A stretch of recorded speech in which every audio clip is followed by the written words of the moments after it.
Ողջույն 24-ի եթերում հետագիծն է Վեստ Նարագալասյան ու այս պահին ես հյուրընկալում խորհրդարանի պատիվ ունեմ խմբակցության ղեկավար, Հանրապետական կուսակցության գործադիր մարմնի անդամ Հայկ Մամիջանյանին, պարոն Մամիջանյան, ողջունում եմ։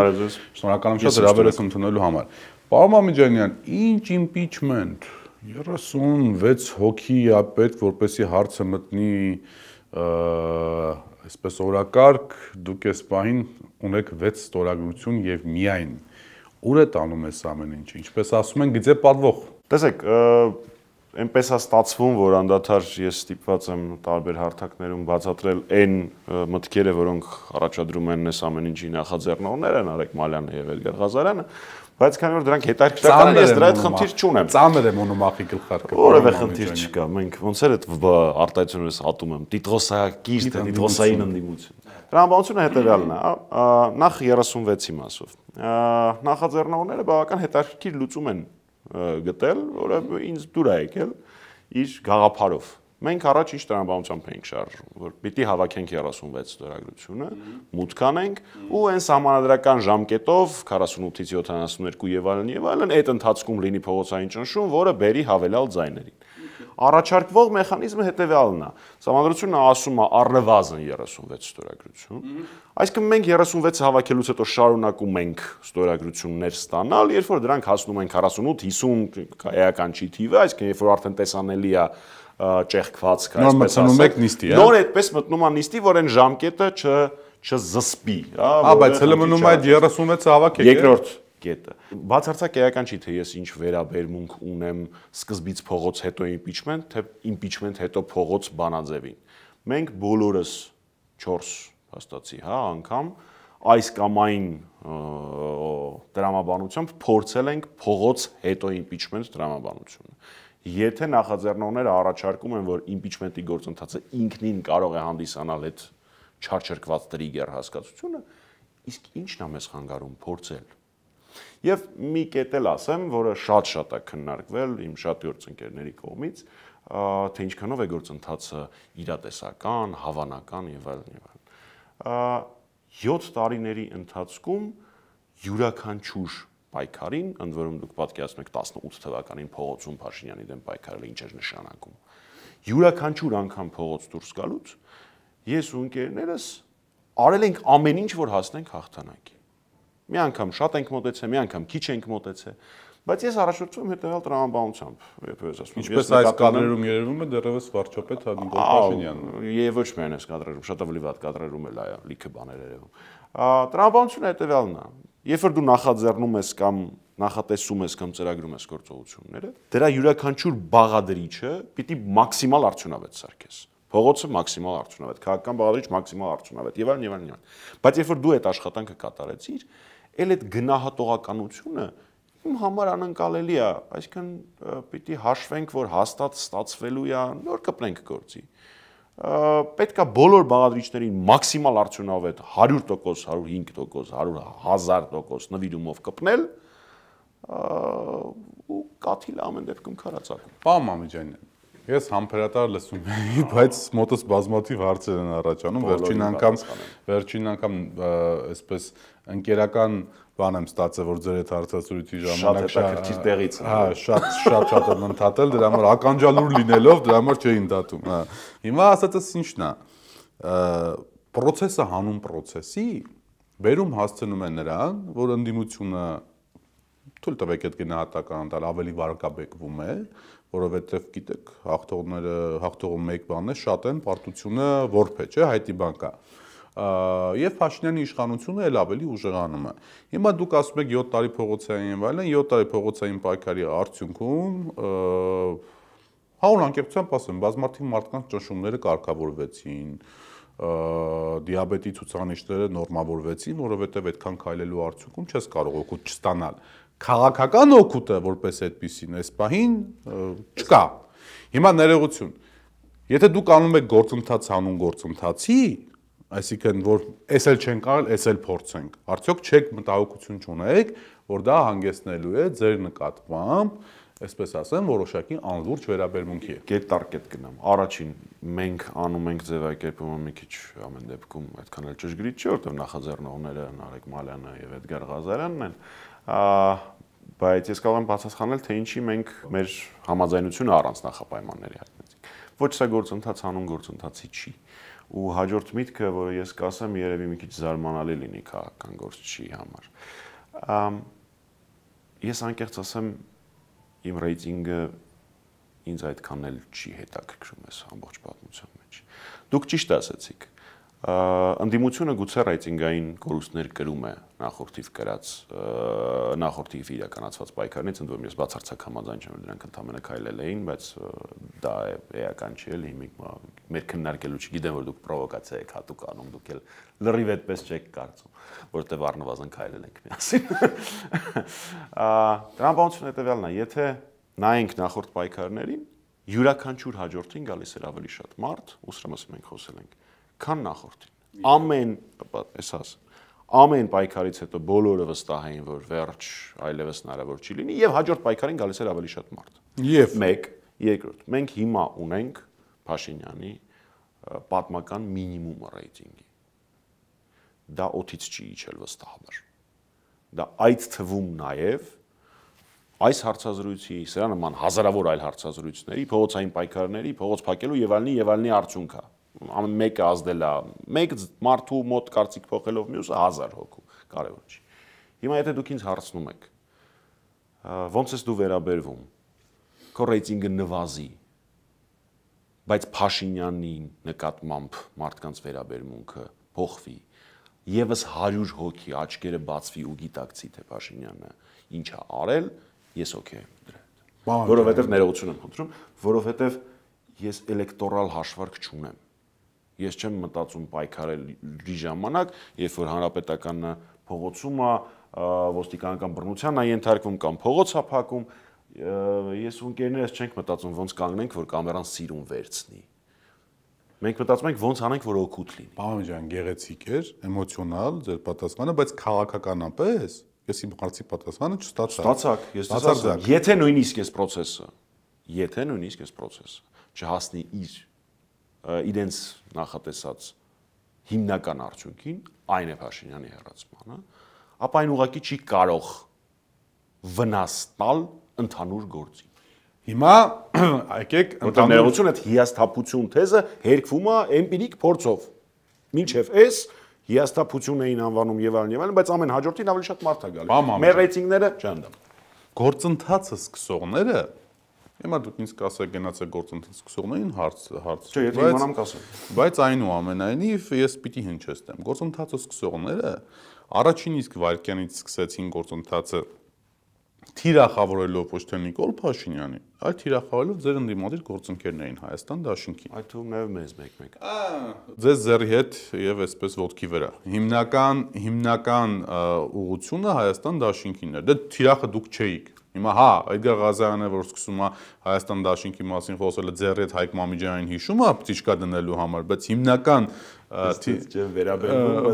հիմնական թիրախը դուք չէիք այլնայով Հայաստան Դաշինքն էր։ Հիմա Հայաստան Դաշինքի մոտ էլ ողջամիտ կասկած կա, ասում է, այս process-ը խնդիր ունի ոչ թե Նիկոլ Փաշինյանին փոխելու, այլ փոխելու ընդդիմությանը, որովհետև նաև երբ որ թայմինգն ենք հաշվի առնում, երբ որ սկսվեց երկրորդ եւ երրորդ նախագահների թիմերի միջև տեղ ունեցած այս բախումները եւ ընդհանուր այս իրավիճակը, այսպիսի մուտքը ուղղված էր առաջին հերթին իրանց դեմ։ Ինչի եք ուզում զբաղվել ընդդիմափոխությամբ։ Այ ես բացարձակ չեմ ուզում մտնել Մալյան, Ղազարյան, Դաշինք պոլեմիկայի մեջ, բայց ես ի սկզբանե ասացի պատասխանը։ Այստեղ կա մի քանի պարզ կետ։ Առաջին, լինում են դեպքեր, երբ ամենատարբեր քաղաքական գործիչներ անում են հայտարարություններ, որոնց համար իրենք պատասխան որևէ հարթության մեջ տալ չեն կարող։ Քաղաքականից մինչև մարդկային։ Զոր օրինակ ձեր նշած Ղազարյան Էդգարը, բայց եթե ընդհանրական նայում ենք, թե ինչն է գործին ընդհանուր օգուտ տալի, Հանրապետականը այս տարիների ընթացքում դեպք է եղել, երբ մասնակցել է միտինգի, որի ժամանակ հարթակից մեր մասին էին։ Այսինքն մենք եկել ենք մի քանի 100 հոգով, իրանք մինչև այդ մի 4 հոգով էին, ու սկսել են հարթակից այդ պահին խոսել Հանրապետականի մասին։ Մենք կարող էինք շրջվել, գնալ, կմնար խոսացողը կինը սիրուհին, բայց եւ մի կին ատամնատեխնիկ։ Այդ շատ հետաքրքիր իջոր թեզը անդադար քննարկվող, բայց ամենայն դեպս դա ընդհանուր գործին օգուտ չէր տալու։ Հիմա ինչ վերաբերում է թե ինչի նախաձեռնողները այսպես սկսեցին, չգիտեմ։ Ինչի մուտքը այսպես որոշեցին եւ թիրախավորում սկսեցին, էդ էլ չգիտեմ։ Բայց լավ չեք ասում, պարոն Մալյան, պարոն Ղազարյան, վնաս եք տալիս, օգուտ չեք տալիս։ Հիմնականում ասում եմ հրապարակային այդ թվում նաեւ ձեր եթերից։ Բայց տրամաբանությունը շատ པարզ է։ Մեր հայտարարությունը երեկվա, այսինքն դա հայտարարություն չէր, նամակին պատասխան էր։ Մեր մոտեցումների արտացոլանքն է։ Մենք չենք գրել ինչ որ բան, նենց որ մեզ վախենալու Ղազարյան Էդգարը հանգարց ոչ մի բան չասի։ Մենք այդպես ենք մտածում։ Այնպես է ստացվում, որ կան մարդիկ, որոնք այլ մոտեցումներ ունեն, այլ տրամաբանություն են տեսնում այս գործընթացից, որի հետ կապված իրենց այլոք թիրախավորում են։ Ինչ վերաբերվում է թայմինգի հետ կապված համընկումների, ես ձեր հետ չեմ համաձայնի, որովհետև նախագահ Քոչարյանի աջակիցների կողմից նախագահ Սարգսյանի եւ հանրապետականի թիրախավորումը որոշ դեպքերում 7 տարի է, որոշ դեպքերում 17 տարի է, որոշ դեպքերում 5 տարի է։ Սրվել է վերջին մի ամիսում։ Ուղղակի մենք սկսել ենք պատասխանել։ Թեկուզ վերջի մի քանի ամիս։ Շատ մեծ տարբերություն կա։ Այդ մասով։ Իսկ ինչ վերաբերում է առհասարակ դուք այդ հարցը չտվեցիք, բայց օթում կախված հարց է։ Մեր քաղաքացիները այս տարիների ընթացքում մեր բազմաթիվ, այդ թվում նաև շատ մեծ ու շատ միասնական պայքարի փուլերի ընթացքում դա չեն տեսել, բայց ես պատիվ եմ ունեցել այդ քննարկումներին եւ կազմակերպչական նիստերի զգալի հատվածին մասնակցելու, կարող է ես չգիտեի, որ կողքս նստած մարդը ստեսաստեղից դուրս է գալու ու voice անի մի հատ ինչ-որ ծախու խմբագրի կամ լրագրողի ասի, մի հատ fake-երով մի հատ հանրապետականի մասին այսինչ բան անի։ Գիտեի։ Ուղղակի այն ժամանակ ընդհանուր գործի համար հրապարակային չեմ ասում, խմբագիրներ չկան, պարոն Մամջանյան։ Լավ էլ մի։ By default ընդհանրապես չեմ լինում։ Այսինքն ուրեմն իրանք ծախու լրագրող չեն եւ խմբագիր չեն, օքեյ։ Լրագրող, ուրեմն լրագրող եւ խմբագիր չեն, եթե ծախում են։ Ես իմ բանը, այսպես մասնագիտական պարտքը համարեցի դա ասել։ Հիմա լավ, ասում եք հանրապետական այս process-ի հետ կապ չունի։ Վերապահումով ընդունում ենք որպես իգիտություն։ Հանրապետության երրորդ նախագահ Սերժ Սարգսյանը Ծիծեռնակաբերդում ասեց մի քանի բաներ, հայտարարություններ, որոնք ողջամիտ կասկած հարուցեցին կրկին, որ հանրապետականն այս process-ի հետևում կանգնած, որովհետև նախագահն ասաց հետևյալը բառացի, ես կարծում եմ, որ իրենք չեն հասցնելու փոխել սահմանադրությունը եւ հարցը կարծես թե ընտրություններին չի հասնելու, Փաշինյանի հեռացման գործընթացը։ Այսինքն դա նշանակում է, որ մենք որպես միջին վիճակագրական սպառողներ նորությունների ակնկալում ենք հանրապետականի կողմից ակտիվ թեժ ֆազա փողոցային պայքար մյուսը եւ այլն եւ այլն։ Հիմա սա լավագույն տրիգերն է այդ փողոցային պայքարը սկսելու համար։ Այսինքն կրկին ընդդիմափոխության խնդրի մասին է հարցը առաջանում։ Տեսեք, ոչ չի Կարողացա, չէ՞ ձևակերպ։ Կարողացաք, որովհետեւ տրամաբանությունը շատ པարզ է։ 1. Այն ծրագիրը, որի մասին նախագահ Սարգսյանը խոսեց, այդ ծրագիրը նախապատրաստվում, լրամշակվում, փոփոխվում է հանրապետականում բավական տևական ժամանակ։ Կար նաև մի պերիոդ, երբ մենք արդեն մոտենում էինք այդ ծրագրի հրապարակային փուլին, իմ ելույթները լսող մարդիկ եւ առհասարակ հանրապետական հետևող մարդիկ պիտի որ հիշեն տարբեր դիպվածներ, կանչի ելույթը եւ այլն։ Եղավ Արցախի կորուստ։ Բայց դրանից հետո եղան իրադարձություններ, որոնք ամբողջապես փոխեցին լանդշաֆտը եւ արկա ծրագիրը կիրառելի չէր։ Սա իհարկե դրա վերափոխված տարբերակն է։ Ես բնականաբար ոչ մի ավել մանրամասքան նախագահ Սարգսյանը համարել չեմ կարող հնչեցնել, բայց պիտի ասեմ մի քանի դրույթ։ 1. Ինձ հաճախ են հարցնում, իսկ երբ եք սկսելու դրա վրա աշխատել, դրա վրա աշխատանքը չի դադարել։ Ուղղակի այդ աշխատանքը ունի տեսանելի հատված եւ անտեսանելի։ Անտեսանելի հատվածի աշխատանքները երբեք չեն դադարել, իսկ այս պահին մաքսիմալ ակտիվությամբ են ընթանում։ Կարող է արդյոք այս գործընթացը Մալյանի եւ Ղազարյանի նախաձեռնած հանդիսանալ տրիգեր ինքն իրենով, դա իրենց առաջարկած մեխանիզմն է, այսինքն ոչ թե սпасել տրիգերի, որից փողոց գեներացնել, այլ իմպիչմենտը որպես տրիգեր օգտագործել։ Կարող է այդպես լինել, կարող է։ Ինչ նշանակում կարող է։ Ասում եմ, որ կարող է։ Պարոն Մամեջյան, ախր նորից էլի գնում եք գործընթացին։ Причем այդ գործընթացում շատ հետաքրքիր ու ծիծաղելի հատված կա։ Պատիվ ունեմ նո Հայաստան դաշինքը, երբ որ սկսման ամբողջ ուժով այսպես ասեմ, ավելի մեղմ արդեն վիճում են այս խնդրի շուրջ, երկուսն էլ կարծես մոռանում են մի շատ կարևոր հանգամանքի մասին, որ այդ խորհրդարանում մեծամասնությունը քաղաքացիական պայմանագիրն է, որոնք ուղիղ եթերում ճղում են այդ իմպիչմենտի թղթերը։ Հասկանում ես, հենց դա է տրամաբանությունը։ Ես ոչ մեկի հետ եւ պատիվ ունեմ որևէ падգամավոր, որևէ այլ ընդդիմադիր падգամավորի հետ այս հարցի շուրջ չի վիճում։ Ոչ չի վիճում։ Բացատրեմ։ Ես չունեմ նպատակ որևէ падգամավորի համոզել, որ այսինչ բանը ճիշտ լուծումն է։ Դա իրենց վրա վերցրել են Մալյանն ու Ղազարյանը, թող անեն։ Իրանք մեզ եկել են առաջարկով, դաշտին, բոլոր ընդդիմադիր падգամավորները եկել են առաջարկով, մեզ այդ առաջարկը դուր է եկել։ Նորից եմ ասում, որովհետև նոր տարբերակ է իմպիչմենտ հետո փողոց տրամաբանությունը, ունի որոշակի հավանականություն ստացվելու, ոչ մեկ երկրագնդի վրա չի կարող ասել, չէ, չի ստացվելու։ Բանա հեշտ է, էլի, ձեր պոզիցիան։ Չէ, այդտեղ պոզիցիան այնքան հեշտանում է, երբ որ դու իրապես մենակ իշխանափոխություն ես ուզում։ Ճիշտ եք, պարոն Գալստյան։ Հա, հեշտ է մեր պոզիցիան։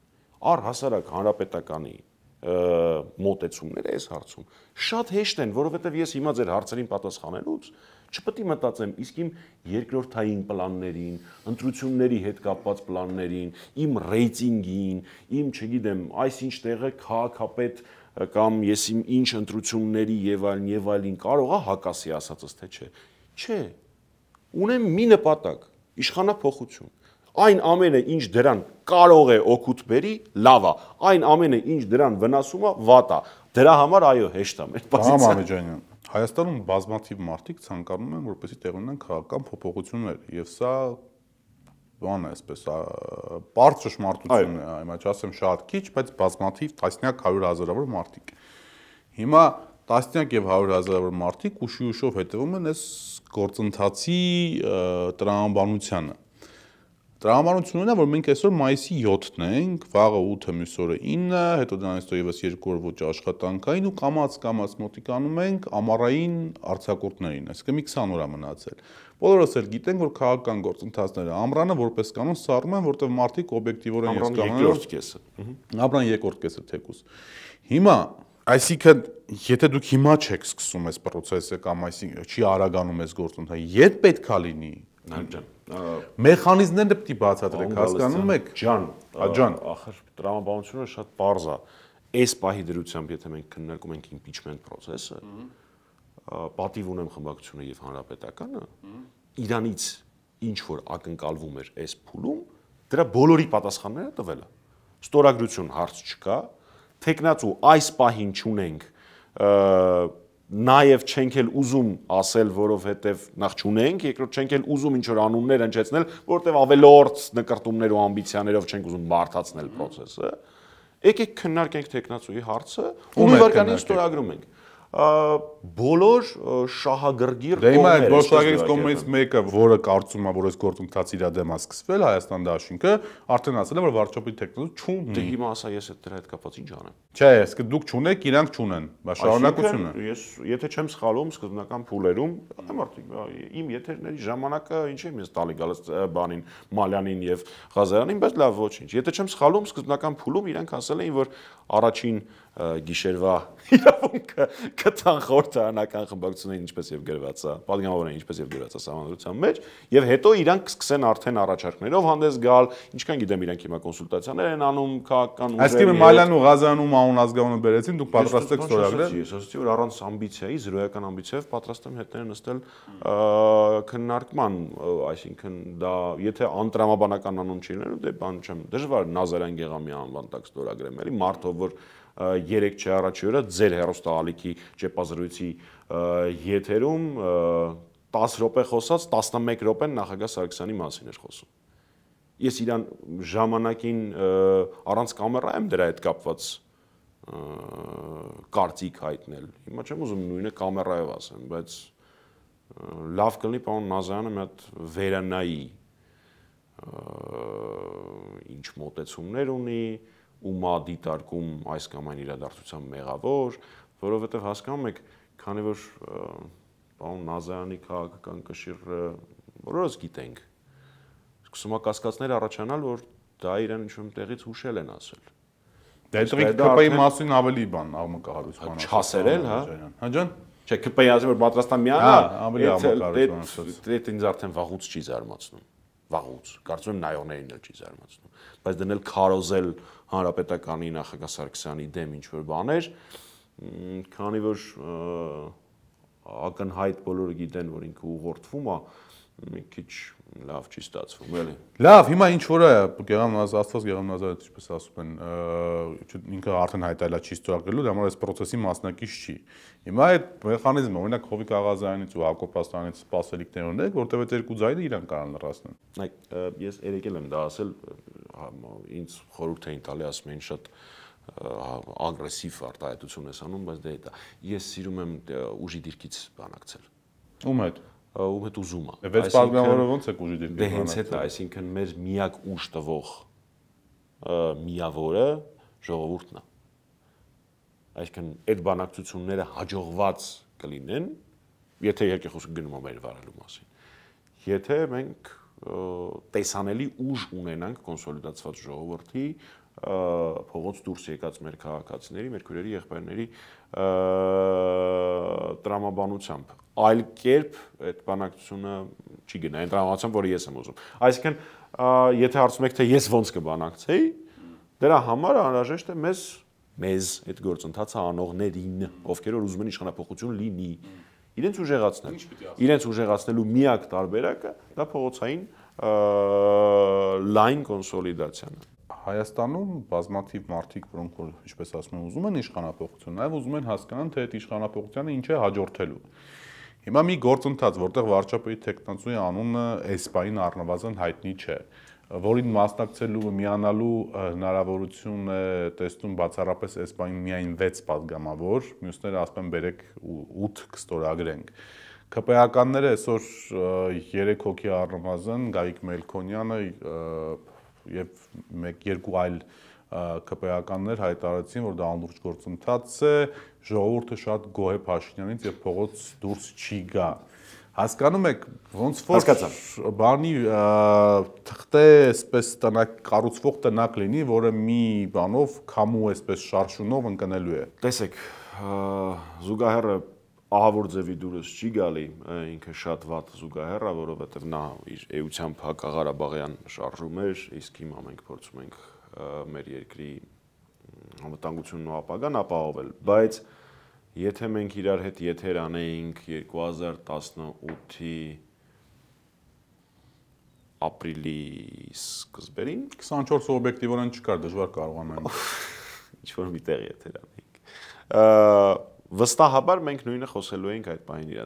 տեղի ունեցող իրադարձությունների մասին։ Կասեինք, դե 3000 հոգանոց հավաք է տեղի ունենում, մի տարի առաջ լեգիտիմություն ստացած պարլամենտ կա եւ այլն եւ այլն։ Այնպես որ այդ մեկը։ Երկրորդ, ես հասկանում եմ ձեր հարցը, որ անհայտները մի տեսակ շատ են։ Եկեք փորձեմ ես այդ անհայտներից մեկը մի քիչ ավելի տրամաբանության մեջ բերեմ։ Վերջին խորհրդի նիստին 35-ամյակին նվիրված խորհրդի նիստին հանրապետականի նախագահի ծրագրային ելույթում կար 3 կետ, թե մենք ինչ ենք ընդհանրական տրամաբանության մեջ, որոնք են մեր 3 առաջնահերթությունները։ Առաջինը դա հասարակության մեջ բաժանման, ատելության, տրամաբանության վերացումը եւ համերաշխության մթնոլորտի ստեղծումը։ Երկրորդը զինուժի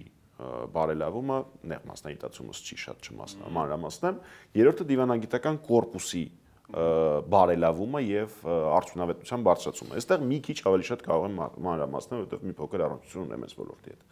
Առաջին հերթին հայ-ադրբեջանական հարաբերությունները եւ բանակցությունները պիտի ընթանան միջնորդավորված։ Միջնորդ գծիկ երաշխավոր կողմ պիտի առաջ գա։ Ընդ որում խնդրում եմ հաշվի առնել, որ ես որևէ երկրի կամ միջազգային կառույցի անուն չեմ ասում, բայց պարտադիր պայման է, որ ինքը տարածաշրջանում ներկայացվածություն ունենա։ Որովհետև Ադրբեջանին հայտարարություններով հնարավոր չի զսպել։ Թե ինչա լինում, երբ որ առանց միջնորդես բանակցում, այս է լինում, այս հենց է լինում։ Այն երկու, որը կետերն են, մի երկու անգամ միջնորդներով բանակցություն են ունեցել, էլի սենց է եղել։ Մենք, որ ասես, Հայաստանի Հանրապետություն։ Նկատի ունես որ պերիոդը։ Փաշինյանի օրոք մինչև այդ 20 թվականից այսքան։ Այդ դրան էլ պատասխանեմ։ Երբ Փաշինյանը վարում է չարչիական դիվանագիտություն, այսինքն փորձում է բոլոր աշխարհակաղակական կենտրոններին հաճոյանալ, այլ կերպ ասած Բրյուսելում Մոսկվայից բողոքել, Մոսկվայում Բրյուսելից, ինչ որ միտեղ Վաշինգտոնից եւ այլն եւ այլն եւ այլն։ Դա որևէ դրական արդյունքի բերել չի կարող մեկ։ Երկրորդ 18 թվականի ես ուզում եմ հիշեցնել, որ Փաշինյանն համանախագահների դիմաց նախապայման էր դնում։ Ասում էր, եթե Ղարաբաղը չմասնակցի, չեմ բարակցել։ Պարոն ջան, մենք ունեցել ենք ներողություն, էլի կոնկրետ օրինակ տամ։ Մենք ունեցել ենք նոյեմբերի 9-ի փաստաթուղթ, նոյեմբերի 9-ի փաստաթուղթով ռուսական կողմը այսպես երաշխավորներ այդ գործընթացների իրականացման, ընդամենը 1 տարի հետո, անգամ 1 տարի էլ չանցավ, 21 թվականի մայիսին մի քանի ամիս առաջ Ադրբեջանը հարձակվեց Հայաստանի սուվերեն տարածքների վրա եւ այդ միջնորդ կողմը ինչպես Հայաստանի իշխանություններն են պատու ոչինչ չարեց։ Հետո եղավ 22 թվականին ներողություն սեպտեմբերը մինչև Պրագան, սեպտեմբերի ժամանակ էլ հարձակվեցին ռուսական կողմ ոչինչ չարեց, նոր դրանից հետո Փաշինյանը որոշեց, որ պիտի ավելի փոխի այս միջնորդական բայց զուտ փաստագրական տեսանկյունից։ Դե ասում են ինչ որ իրենք ասում են։ Տրամաբանությունը կայանում է հետևյալում։ 1. Մենք կարող ենք ազդեցություն ունենալ օրինակ Ռուսաստանի որոշումների կայացման անձի հետ կապված ներքաղաքական դաշտում Հայաստանն Ռուսաստանի որևէ ազդեցություն ունի։ Այսինքն Հայաստանը ռուսական ներքաղաքական դաշտում քրեակում եք Ռուսաստանի դաշտում։ Ես էլ չէ։ Հետևաբար մենք միակ սուբյեկտը, որի վրա կարող ենք ազդել, որից կարող ենք բան պահանջել, դա Հայաստանի Հանրապետության կառավարությունն է։ Եվ մնացած բոլորը անիմաստ խոսակցություն է։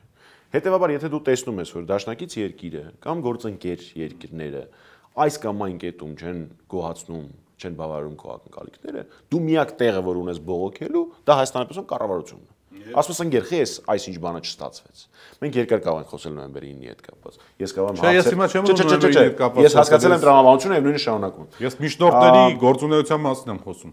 Յուրաքանչյուր երկիր աշխարհում ունի իր պետական շահերը եւ մեր աշխարհաքաղաքական իրավիճակում գտնվող երկրները պարտավոր են իրենց շահերը ընկալելի կանխատեսելի լավ իմաստով, որ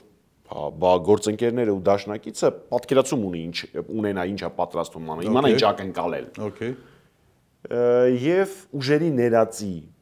տեսանկյունից պահանջատեր վարի արտաքին քաղաքականություն։ Գիտեք ինչու՞մն է տարբերությունը։ Դուք մայիսի դեպքերը նշեցիք։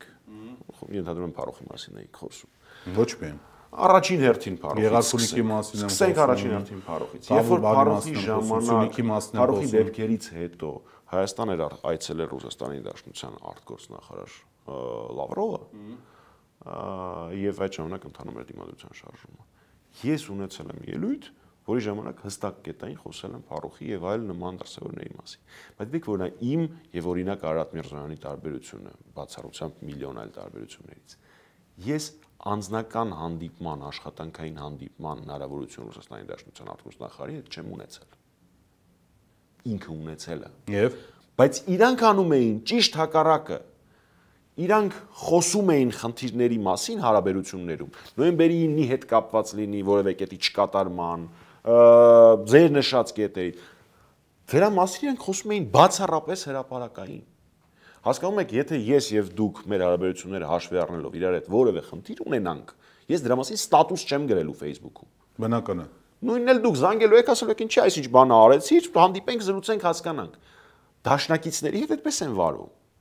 Ես ընդդիմությունն էի։ Ես միակ պրոբլեմն է, որ հարային են խոսել, պարոն Մամեջյան։ Ոչ, իհարկե ոչ։ Միակ պրոբլեմը դա չէ։ Կարող ենք շատ ավելի հետ գնալ, ո՞ն գաս։ Մի հատ նախադասություն շատ էական է իրենց վարած արտաքին քաղաքականության տրամաբանության հետ կապված։ Գիտեք, շատ-շատերը փորձում են ասել Փաշինյանը հակառուսա, ռուսամետ է, արևմտամետ է, հակարևմտամետ է եւ այլն։ Փաշինյանը քյարի համար է աշխատում։ Ինքը ոնց թերթի խմբագիր էր, այսինքն սրան կծեմ, մի քիչ փող փոկեմ, հետո մի քիչ էլ կծեմ, հետո մի քիչ փոկեմ, ինքը նույն ձև փորձում է աշխարհաքաղաքական հարաբերություններ կառուցի։ Այս աշխարհաքաղաքական կենտրոնին կծեմ, դրանով ինչ կանի։ Հետո այս մեկին կծեմ, որ այն մեկը գլուխս շոյի։ Դա չի աշխատում։ Չի աշխատում։ Եվ ուզում եմ 7 տարի որպես արդյունք բերել, էլի։ Դուք վարչապետ Նիկոլ Փաշինյան ունեք, ես էլ ձեր հետ միասին։ Ոնց չի աշխատում։ Լավ էլ աշխատում։ Դա չի աշխատում շատ այլ պատճառներով, որովհետև երկրագնդի վրա տևական ժամանակ բոլորին բացի հայերից դեռ էր տալի Փաշինյանը, որովհետև դե ու խանգարում sense նվերը ինչ ասում ես անում է։ Բայց ես մի հատ շատ հետաքրքիր հղում եմ ուզում անել շատ հին իրադարձության 18 կամ 19-ին տեղի ունեցած։ Տևական ժամանակ մեր դաշնակիցները առաջարկում էին մեզ Սիրիա ուղարկել զորախումբ։ Այո։ Տարբեր ժամանակներում դրա հետ կապված եղել են տարբեր որոշումներ։ Մինչև 18 թվականն էին առաջարկում։ Այո, իհարկե առաջարկում էին։ 18 թվականից հետո Փաշինյանը Սիրիով ուղարկեց սանիտարական ինչ-որ թե տրամաբանությամբ։ Բայց ասած բանը, Հայաստանը զբաղվելու է պատմության մեջ առաջին անգամ խաղաղասիրական առաքելություն արտասահման ու գործուղելով։ Լավ հիշում եմ հանրահավաքի ժամանակ։ Հա, բայց հպարտանալու բան չի։ Բացատրեմ ինչի հպարտանալու բան չի։ Տեղը ինչ ստացավ, հա։ Տեղը, այո, ինչ ստացավ։ Այսինքն դա մեծագույն զիջում բառը չեմ ուզում օգտագործել, բայց համենայն, չէ, նկատի ունեմ այդ որոշումը իր հետևանքները ունի աշխարհաքաղաքական, այսինքն շատ ուրիշ կենտրոններ, շատ ուրիշ հետևություններ են անում դրանից։ Եվ դու պետք է հստակ հաշվես, ասես, լավ, ես այս քայլին գնում եմ։ Դրա դիմաց իմ երկիրը ինչ է ստանում։ Ինչ է ստացել։ Դրանից մի քանի տարի հետո պատմական մինիմումին է հայ-ռուսական դաշնակցային հարաբերությունները, ընդ որում ամենաահավորը նաև հասարակության մակարդակով։ Սա շատ լուրջ խնդիր է։ Այսինքն, եթե դիվանագիտական հարաբերությունները այս պահին շտկվեն Փաշինյանի հեռացմամբ եւ նորմալ աշխատող դիվանագետների միջոցով, մենք այնտեղ ունենք նաև հասարակական կարծիքի խնդիր ու շատ լուրջ խնդիր։ Հանրային կարծիքի։ Հա, հանրային։ Այնպես որ սա ցույց է տալիս, թե Փաշինյանը ոնց է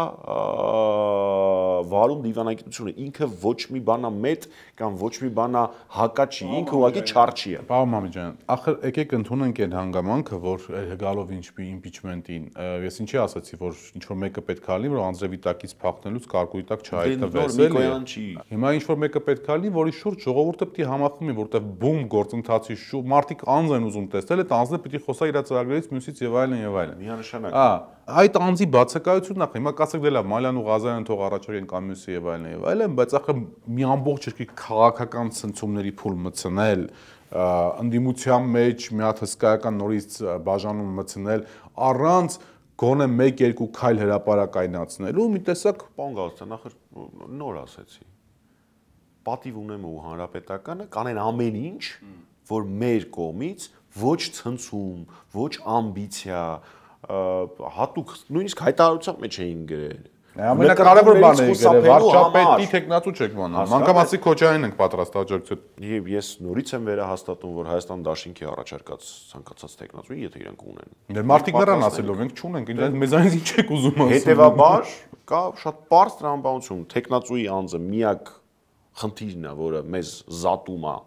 անվստահության գործընթացը սկսելուց, անհրաժեշտ է այդ խնդիրը արագ լուծել եւ սկսել անվստահություն հայտնելու գործընթացը։ Պարոն Մամեջյան, մի սցենար եմ նկարագրում, որը ես լսել եմ առանց անուն տալու Հայաստան դաշինքի падգամավորներից մեկից, որոնք որ կարծում էին, որ մոտավորապես դուք այդ սցենարն եք խաղարկելու։ Ուզում ձեր մեկնաբանություն դրանով կամաց-կամաց եթերը ավարտենք։ Ասում են հետեւյալ, իրենք շատ լավ գիտեն, որ ոչ մի իմպիչմենտ էլ բնականաբար չի ստացվելու։ Արդեն ոչ։ 3 ամիս, ուրեմն հարց մուտքագրելու են 3 ամիս սպասելու են, գալու է աշտանային մոտավորապես իրավիճակը, աշտանը փորձելու են փողոց գեներացնել, փողոց գեներացնելու ժամանակ առաջադրել նաև վարչապետի տեխնացու ու այդ վարչապետի տեխնացուով գնալ 26 թվականի ընտրություններին ու այստեղ ընդհանրապես ընդդիմությունների թևերի միջև բախում առնելու առանց Նիկոլ Փաշինյանին վնաս տալու։ Ես չգիտեմ իմ գործընկերներից ով այդպես բան ասել, երբ որ հրապարակային ասի, այդ ժամանակ էլ կպատասխանեմ, բայց մենք սցենարը գոնե կարող եք մեկնաբանել։ Իհարկե կմեկնաբանում։ Տեսեք, ախր ձեր այս սցենարը ու մեր հաղորդման սկզբում ինչ որ խոսում էինք սցենար իրար հակասում է։ Ինչու՞։ Որտեղ դուք ասացիք, որ եթե հիմա վարչապետին անվստահություն հայտնելու գործընթացը սկսի եւ հանկարծ այնպես ստացի, որ չհաջողվի, դա կվնասի ընդդիմադիր գործիչների ռեյտինգներին։ Իսկ հիմա ասում եք, եթե նախաձեռնենք, գնանք եւ այլն, կդենք նրանով 26-ին։ Չէ, առաջի սցենարն էր ավելի տեղին։ Եթե հանկարծ Աստված չանի գործընթացը վարչապետին անվստահություն հայտնելու օբյեկտիվ պատճառով, այլ ոչ թե ինչ-որ մեկի պատճառով ձախողվեց, ինձ չի հետաքրքրում, որ մարդիկ կասեն, լավ, ռեյտինգը տնկավ։ Չանդամ, կարևորը մի քիչ օգուտ, մի քիչ մոտիկ եկած կլնենք դրան։ Ինչի մոտիկ եկած կլնենք։ Կարևորը Փաշինյանի հեռացմանը ես գոնե կիմանամ, որ այդ մի գործիքն էլ մաքսիմալ արդյունավետությամբ փորձել ենք կիրառել։ Մխիթարական է, բայց ոչ արդյունավետ։ Չէ, նայ, արդյունավետը ես ուրիշ ձև պայքարելու չգիտեմ։ 26 թվականի ընտրություններ մոտեցման մասին եմ ասում։ Ես բացի ուժերի 100% մի քիչ ավելի լարումով հիմնական նպատակի նկատմամբ նվիրվածությամբ պայքարելուց ուրիշ ձև չգիտեմ։ Իսկ այդ տրամաբանությունը ինձ հուշում է հետևյալը, որ եթե քեզ բերում են գործիք, որը դե գործիք է, աշխատող գործիք է, ու այս պահին ամենահավանականն է, եթե դու այն չես փորձարկում, լիքը հարցեր առաջ։ Շնորհակալ եմ շատ։ Ես եմ շնորհակալ։ Կարծում եմ առաջիկայում այս գործիքը կկիրառեք, մենք էլ հետո հնարավորություն կունենանք միասին մեկնաբանել այդ գործիքի կիրառման բաները, այսպես արդյունավետությունը կամ ոչ արդյունավետությունը։ Իմ հյուրն էր խորհրդարանի պատիվ ունեմ խմբակցության ղեկավար Հայկ Մամիջանյանը։